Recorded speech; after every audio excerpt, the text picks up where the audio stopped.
Praise the Lord.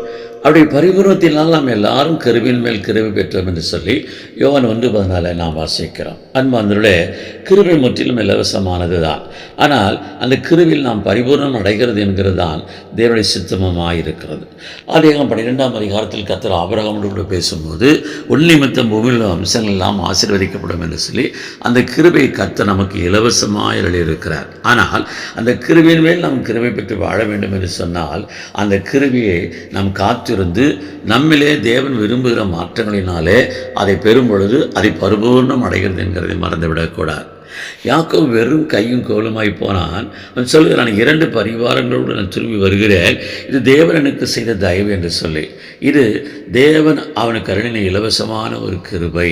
அது கிருபையின் மேல் கிருபை பெற்று வாழ்கிறதற்கு அவன் செய்ய வேண்டிய காரியத்தை அவரையே அவனுக்கு கற்றுக் கொடுக்கிறார்.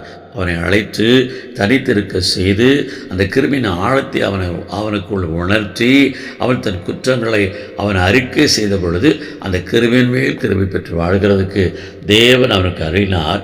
அதுவே அவனை இஸ்ரவேல் என்று மாற்றினது. பிரியமானவர்களே, இன்றைக்கு நாம் கிருபை என்கிறதை நாம் சாதாரணமாக எடுத்துக்கொள்ளுகிறோம். இந்த கிருபை என்கிறது இலவசம்தான். ஆனால் அந்த கிருபை நிபந்தனைக்கு உட்பட்டது. அந்த நிபந்தனை நாம் நிறைவேற்றும் பொழுது நாம் கிருபையின் மேல் கிருபை பெற்று வாழ்கிறதுக்கு தேவனே நமக்கு அருள் செய்வார். ஆமென்.